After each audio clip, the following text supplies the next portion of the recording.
I enjoy when big companies fight each other and call things a lie. And Yeah.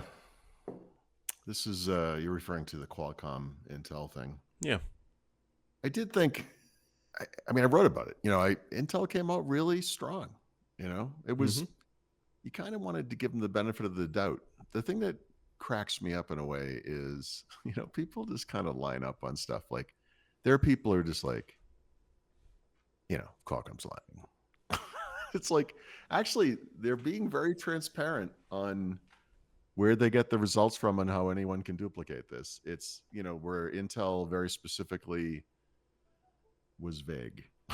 you hmm know, so I'm not, look, we had a call ahead of time and it was Rich Woods who said, yeah, but what about graphics performance? And, which is, good point because for whatever problems Intel has, their integrated GPU stuff has been great since Meteor, and it was like a 50% double whatever it was over the previous gen, and then they did it again with Lunar Lake. So actually, that's a place where Intel's in great shape, and they were, and Qualcomm's like, yeah, no, they are doing great with GPU, and that, you know, it's first gen product, right? So hmm their focus was performance and like CPU performance and battery life, which obviously they nailed, right? And that's part of the thing. Like when Intel was like, we have the best performance, blah blah blah. They were only looking at single core, I guess, or double or multi core. I can't remember which one. I think it was only single core, and they were very specifically not testing on battery because Intel of performance course. drops off a cliff, hmm which is, by the way, one of the more fascinating things about um, the Qualcomm stuff. Like on battery, they had a list of like 10 different workloads, like running Microsoft desktop apps, YouTube video streaming, blah blah blah, whatever. When you go between like power and battery, the performance delta is either zero or negligent. It's like 1%, maybe sometimes two. And then they have a couple of, I don't remember which ones they were, but a couple where it's, 11% or something. Like, hmm but Intel's like 54% less performance, like in some cases, like it's bad.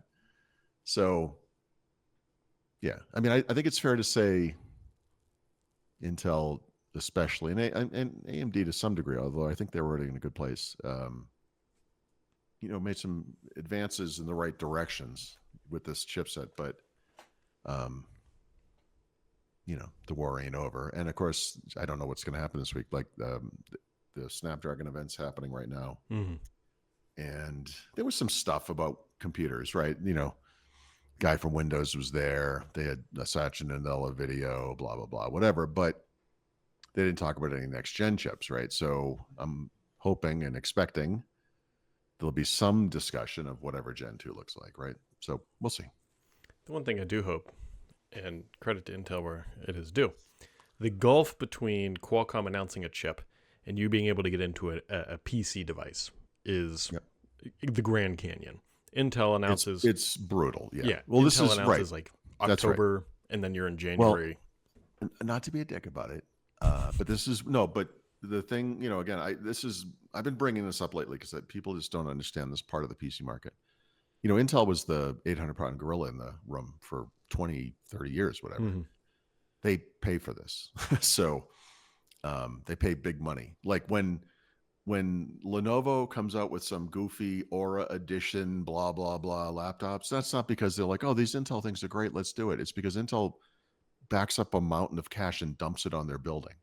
So yeah, they inertia, they still have this advantage. I mean, they're not going to be able to pay for this stuff for much longer, dude. They're running out Oh of yeah, cash.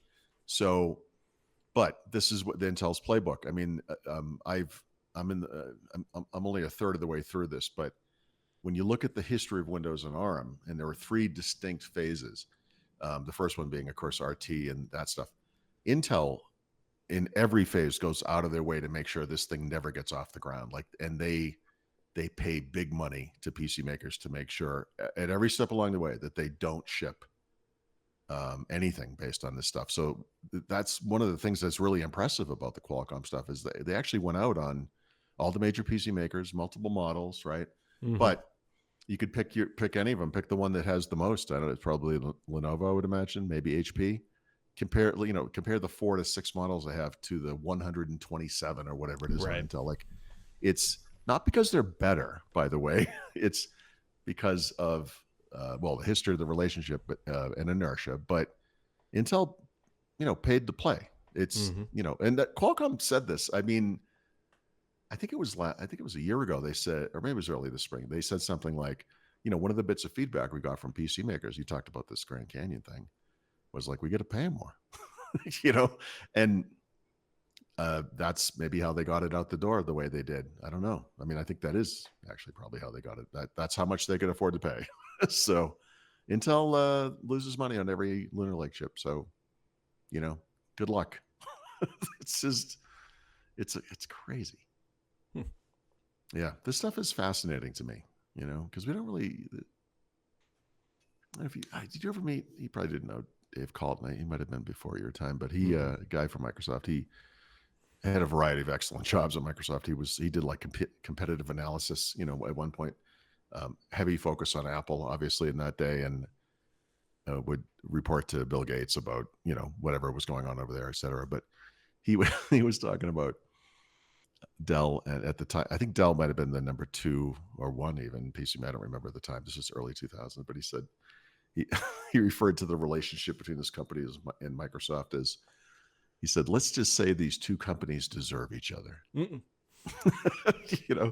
Because they're partners, but they have different goals. Yeah,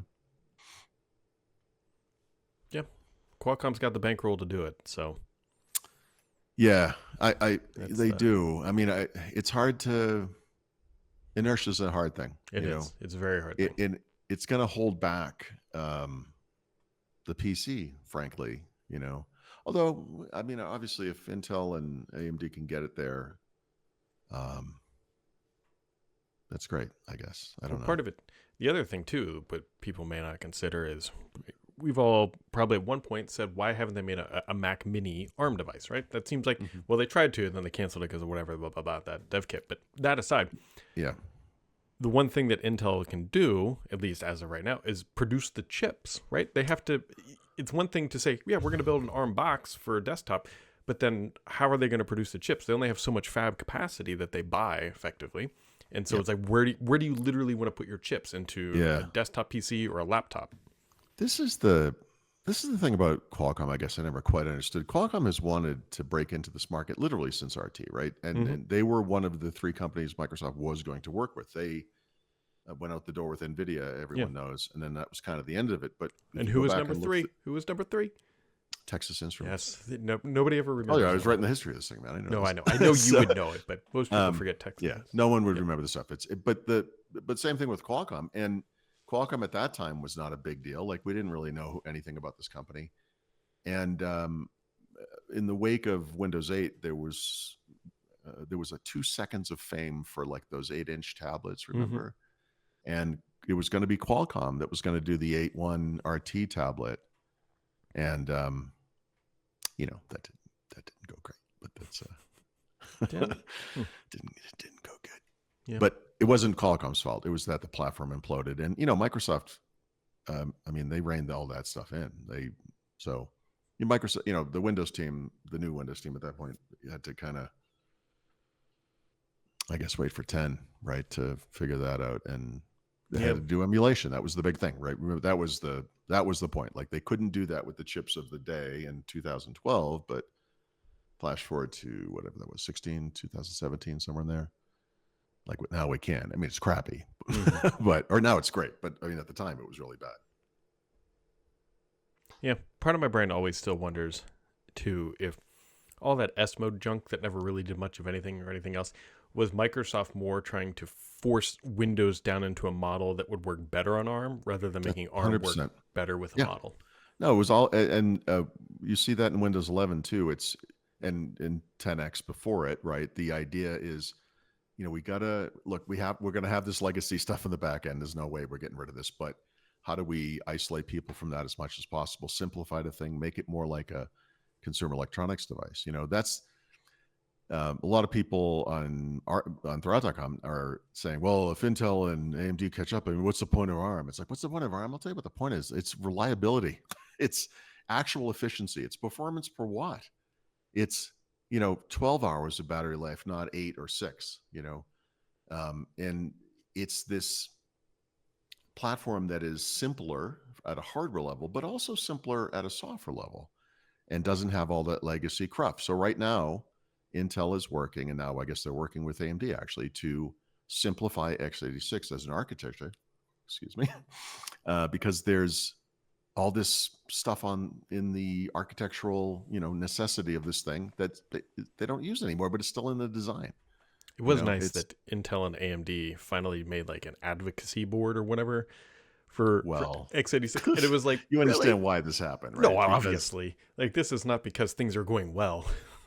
no, and Intel before before this announcement, sometime in the past month or two before it, they talked publicly about how they were trying to simplify x86. I mean, to me, this board and this whole thing is about offloading that to a bigger group, that can maybe help pay for it or whatever, and get some other minds looking at it, and maybe they come up with something nice. I don't know. I feel like x86, frankly, is a little long in the tooth. I don't know that it's ever really going to get there, but I'm happy to see him try. It's fine. I mean, Yeah. Oh yeah. There's nothing wrong with trying. It feels a little. it's just that anyone who's used an iPad Yeah. or a phone of any kind or a Mac M whatever, sorry, it's not a little better. It's dramatically better. I didn't do this, and I actually don't think this would work. I mean, we're going to be gone almost 7 weeks, right? It's possible I could walk home, open the lid of that Mac, and it would just come on, and it would have 90 something % battery life, right? I actually did power down everything, but it's that level of reliability. You don't think about it. And I'm sorry, but you think about it with a PC, you just do. And I'm reviewing 2 x86 laptops. Is it just 2? When I'm here? Yeah. 3. No, 3. Sorry. And they're not, there's still problems, dude. This is, I don't know. It's the sentence is always, if they could just. Yeah. If they could just, we wouldn't be talking about ARM today. So we'll see. Yep. We'll see. Yeah. See, exactly. We will see.